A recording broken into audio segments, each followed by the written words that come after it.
ধরনের নোংরামি সবচেয়ে বেশি করে জামাত ইসলামের লোকজনই। এমপির কাছে তার মেয়েকে গচ্ছা দিয়ে একরকম রাজনৈতিক সুবিধা পাওয়ার চেষ্টা করতেছে। ব্যক্তিগত পরিসরে তারা দেখা যায় যে জিনিসগুলো তারা বিরোধিতা করে সেগুলোই তারা ক্লোজ ডোরে করে। কেউ তার ব্যক্তিগত পরিসরে আসলে কার সাথে কি করতেছে এই জিনিসগুলো মানে এইভাবে প্রকাশ্যে আনা, এটা একটা রাজনৈতিক হাতিয়ার হিসেবে ব্যবহার হয়।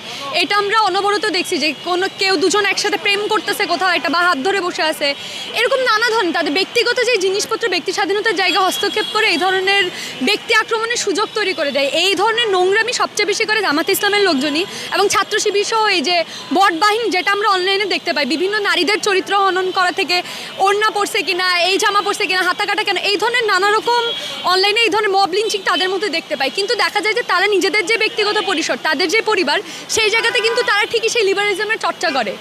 তাদের নিজেদের ব্যক্তিগত পরিসরে তারা যেই চর্চাই করুক না কেন, আসলে এখানে বাইরের একটা মানুষের যদি দুইটা কনসাল্টিং অ্যাডাল্ট হয়, মানে সম্মতি দেওয়ার মতো সক্ষম দুইটা মানুষ হয়, তাহলে এর বাইরে আমাদের কিছু বলার কোনো সুযোগ নাই, যেহেতু আইন সেটা অ্যালাউ করে। কিন্তু সেই জায়গায় আমরা দেখতে পাই যে বাচ্চা মেয়েটার সাথে এই ঘটনা ঘটেছে, সেই বাচ্চার বয়স নিয়ে একটা গণ্ডগোলের ব্যাপার আছে।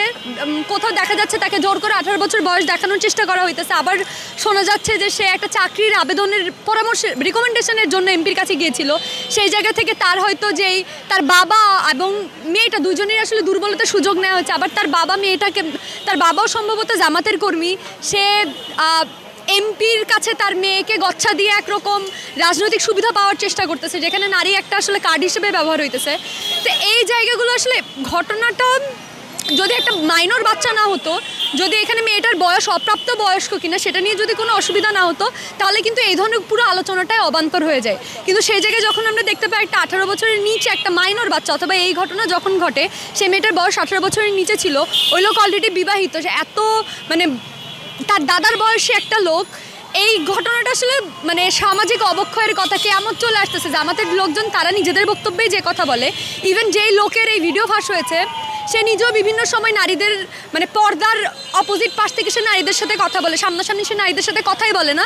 সেখানে আবার দেখা যায় যে আড়ালে গিয়ে সে এই ধরনের হোটেল রুম বুক করে একজন এমপি হওয়া সত্ত্বেও সে আইনের লঙ্ঘন করে একটা অপ্রাপ্তবয়স্ক বাচ্চার সাথে এক কক্ষে অবস্থান করে। এই ব্যাপারগুলো আসলে জামাতের যে দ্বিচারিতা, মুখে এক ধর্মের কথা বলে আরেকজনের ব্যক্তিগত স্বাধীনতায় হস্তক্ষেপ করা থেকে যেই চর্চাগুলো তারা পাবলিকলি করে, কিন্তু ব্যক্তিগত পরিসরে তারা দেখা যায় যে জিনিসগুলো তারা বিরোধিতা করে সেগুলোই তারা ক্লোজ ডোরে করে।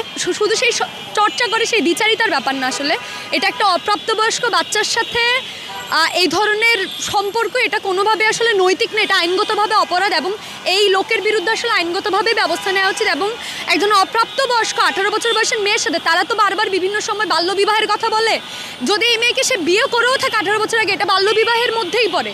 তো সেই জায়গা থেকে আসলে আইন অনুযায়ী তার ব্যবস্থা হওয়া উচিত।